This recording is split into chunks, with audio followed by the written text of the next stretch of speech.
ജീവസന്ദേശത്തിലേക്ക് എല്ലാ മാന്യശ്രോതാക്കൾക്കും ഹൃദയപൂർവ്വം സ്വാഗതം. നമ്മുടെ ഇന്നത്തെ പ്രതിദിന ധ്യാന ഭാഗം ലൂക്കോസിന്റെ സുവിശേഷം 9-ാം അധ്യായം 13-ാമത്തെ വചനം. അവൻ അവരോട്, നിങ്ങൾ തന്നെ അവർക്ക് ഭക്ഷിക്കുവാൻ കൊടുക്കുവിൻ എന്ന് പറഞ്ഞതിന് 5 അപ്പവും 2 മീനും അല്ലാതെ അധികം ഞങ്ങളുടെ പക്കലില്ല. ഞങ്ങൾ പോയി ഈ സകല ജനത്തിനു വേണ്ടി ഭോജ്യങ്ങൾ കൊള്ളണമോ എന്ന് അവർ പറഞ്ഞു. ലൂക്കോസിന്റെ സുവിശേഷം 9-ാം അധ്യായത്തിൽ പല വ്യത്യസ്തമായ സംഭവ വികാസങ്ങളുടെ ഒരു ക്രോഡീകരണമാണ്.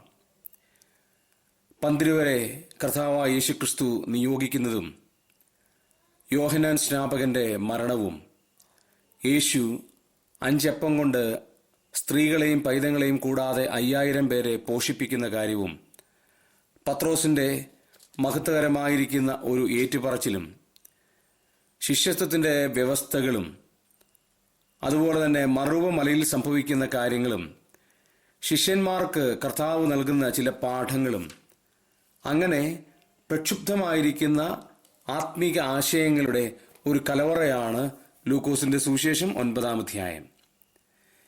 ഇവിടെ ഏറ്റവും അധികം എന്നെ ചിന്തിപ്പിച്ച ഒരു പദപ്രയോഗമാണ് ഇന്നത്തെ ധ്യാനത്തിന് അടിസ്ഥാനമായി ദൈവാത്മാവ് എന്നെ പ്രേരിപ്പിച്ചത്. ആ വാചകം ഇതാണ്: നിങ്ങൾ തന്നെ അവർക്ക് ഭക്ഷിക്കുവാൻ കൊടുക്കുവിൻ. കർത്താവായ യേശുക്രിസ്തുവിന്റെ വാക്കുകൾ വളരെ പ്രൗഢഗംഭീരമാണ്. യേശു കർത്താവ് എന്തെങ്കിലും ആശയവിനിമയം ചെയ്തിട്ടുണ്ടെങ്കിൽ അത് വളരെ അർത്ഥവത്തായിരിക്കുന്ന ആശയവിനിമയങ്ങളാണ്. യേശു കർത്താവ് തൻ്റെ ശിഷ്യന്മാരോട് പറയുന്ന വളരെ പ്രത്യേകതയുള്ള ഒരു പദമാണിത്. നിങ്ങൾ തന്നെ അവർക്ക് ഭക്ഷിക്കുവാൻ കൊടുക്കണം. വേറെ ആരും കൊടുക്കാൻ പാടില്ല. നിങ്ങൾ തന്നെ അവർക്ക് ഭക്ഷിക്കാൻ കൊടുക്കണം. ഈ വാചകം കേട്ടപ്പോൾ അവർക്ക് സാന്ദർഭികമായി ചില തടസ്സവാദങ്ങൾ ഉന്നയിക്കേണ്ടി വന്നു. പ്രിയമുള്ളവരെ, ഇന്നും നാമും ഉന്നയിക്കുന്ന ചില തടസ്സവാദങ്ങളാണ്. മറ്റുള്ളവർക്ക് ആത്മീകമായ ഭക്ഷണം കൊടുക്കുവാൻ ബോധ്യപ്പെട്ടവരായ, തിരഞ്ഞെടുക്കപ്പെട്ടവരായ, നിയോഗിക്കപ്പെട്ടവരായ നാം അത് വേണ്ട നിലയിൽ വിനിയോഗിക്കുന്നു എന്ന് ചിന്തിക്കേണ്ടിയിരിക്കുന്നു. പലപ്പോഴും നമ്മുടെ ജനത്തിൻ്റെ ആവശ്യം അറിഞ്ഞല്ല സന്ദേശങ്ങൾ നൽകുന്നത് എന്നുള്ളത് ഒരു ദുഃഖമായ വാർത്തയാണ്, ദുഃഖകരമായ ഒരു കാര്യവുമാണ്. ഓഡിയൻസ്, കേൾവിക്കാർ അവർ എങ്ങനെ ആയിരിക്കുന്നു, അവരുടെ ആവശ്യം എന്താണ് എന്ന് അറിഞ്ഞ് സംസാരിക്കുവാൻ ദൈവത്തിൻ്റെ പരിശുദ്ധാത്മാവ് നമുക്ക് കൃപ നൽകുന്നു എന്നുള്ളത് എത്ര വലിയ കാര്യമാണ്. കർത്താവ് പറയുകയാണ്, ഇവർക്ക് ഭൗമികമായ ആഹാരമാണ് ഇവിടെ പറയുന്നതെങ്കിൽ പോലും ഞാൻ അതിനെ ആത്മീയവൽക്കരിച്ചു എന്ന് മാത്രമേ ഉള്ളൂ. ഇവിടെ കർത്താവ് പറയുകയാണ്, നിങ്ങൾ തന്നെ അവർക്ക് ഭക്ഷിക്കുവാൻ കൊടുക്കണം. അവർ പറയുന്ന ചില ന്യായവാദങ്ങളാണ് എൻ്റെ ചിന്തയിലേക്ക് വന്നത്. ഒന്ന്, അവർ പറയുന്നു, 12-ാമത്തെ വചനമാണ്, പകൽ കഴിവാറായി. അവർ പറയുകയാണ്, പകൽ കഴിഞ്ഞു,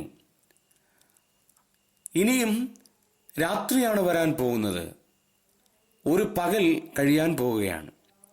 ഈ പകൽ കഴിയാൻ പോകുന്ന സമയത്ത് എങ്ങനെയാണ് അവർക്ക് ഭക്ഷിക്കുവാൻ കൊടുക്കുക? പ്രിയമുള്ളവരെ, നാം ഇവിടെ ഓർക്കണം, ആർക്കും പ്രവർത്തിച്ചുകൂടാത്ത ഒരു രാത്രി വരാനായിട്ട് പോവുകയാണ്. പകൽ കഴിയാനായിട്ട് പോവുകയാണ്. 19-ാം സങ്കീർത്തനത്തിൽ ദൈവത്തിൻ്റെ ആത്മാവ് ഇപ്രകാരം പറയുന്നു: ആകാശം ദൈവത്തിൻ്റെ മഹത്വത്തെ വർണ്ണിക്കുന്നു, ആകാശവിധാനം അവൻ്റെ കൈവേലയെ പ്രസിദ്ധമാക്കുന്നു. പകൽ പകലിന് വാക്ക് പൊഴിക്കുന്നു, രാത്രി രാത്രിക്ക് അറിവ് കൊടുക്കുന്നു. ഭാഷണമില്ല, വാക്കുകളില്ല, ശബ്ദം കേൾക്കാനില്ല. പകൽ പകലിനോട് പറയുകയാണ്, ഒരു വലിയ പകൽ വരാനായിട്ട് പോവുകയാണ്.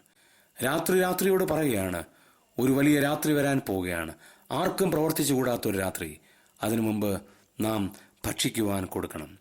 രണ്ടാമത് അവർ പറയുന്നു, നാം മരുഭൂമിയിലാണ്. അതേ വചനത്തിൽ കാണാൻ കഴിയും, ഇവിടെ നാം മരുഭൂമിയിലാണ്. മരുഭൂമിയിൽ കടയോ ആഹാര സാധനങ്ങളുടെ ക്രമീകരണങ്ങളോ ഒന്നുമില്ലാത്തൊരു സ്ഥലമാണ്. ഒരുപക്ഷെ സാഹചര്യങ്ങളൊക്കെ നമുക്കെതിരായി എന്ന് വരാം. പക്ഷേ ദൈവം പറയുന്നത്, ആ എതിരായ സാഹചര്യങ്ങളിൽ പോലും നിങ്ങൾ അവർക്ക് ഭക്ഷിക്കുവാൻ കൊടുക്കണം എന്നുള്ളതാണ്. എല്ലാ അനുകൂല അവസ്ഥകളിലും ദൈവത്തിൻ്റെ വചനം ആശയവിനിമയം ചെയ്യുന്ന ആളുകളെ കാണാൻ കഴിയും. എന്നാൽ സാഹചര്യങ്ങൾ എതിരാണെങ്കിലും മരുഭൂമിയാണെങ്കിലും അവർക്ക് ഭക്ഷിക്കുവാൻ കൊടുക്കേണ്ട ഉത്തരവാദിത്വം അവർക്കുള്ളതാണ്. മൂന്നാമത് അവർ പറയുന്നു, ഞങ്ങളുടെ കയ്യിൽ ആകെയുള്ളത് 5 അപ്പവും 2 മീനും മാത്രമേ ഉള്ളൂ. 13-ാമത്തെ വചനത്തിലാണ് അവർ പറയുന്നത്, ഇന്നും പലർക്കും 5 അപ്പവും 2 മീനും മാത്രമേ ജനത്തിന് കൊടുക്കാനുള്ളൂ. പുതിയതായിരിക്കുന്ന സന്ദേശങ്ങൾ ഒന്നും കൊടുക്കുന്നില്ല. ജനം ഇന്നും പഴയത് തന്നെ കേട്ടുകൊണ്ടിരിക്കുകയാണ്. അവർ പറയുകയാണ്, ഞങ്ങൾക്ക് 5 അപ്പവും 2 മീനുമേ ഉള്ളൂ. പക്ഷേ അത് എന്ത് ചെയ്യും? 4-ാമത് അവർ പറയുകയാണ്, ഞങ്ങൾ തന്നെ പോയി ഈ സകല ജനത്തിനും ഭോജ്യങ്ങൾ കൊള്ളണമോ? ഞങ്ങൾ തന്നെ പോണോ? വേറെ ആളില്ലേ? എന്തോ തടസ്സവാദങ്ങളാണ്. കർത്താവിൻ്റെ വാക്കുകൾ വളരെ ശക്തമാണ്. നിങ്ങൾ തന്നെ പോകണം. അവർ ചോദിക്കുകയാണ്, ഞങ്ങൾ തന്നെ പോണോ?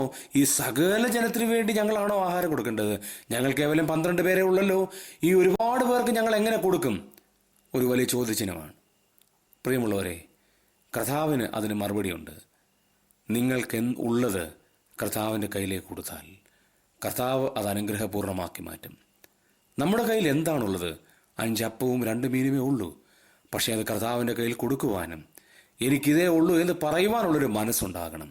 അങ്ങനെയാണ് എന്നൊരിക്കൽ കർത്താവ് അത് ഉപയോഗിക്കുമ്പോൾ, കർത്താവ് അതെടുത്ത് ഉപയോഗിക്കുമ്പോൾ അനേകർക്ക് ആശ്വാസമായി തീരുവാനിടയാകും.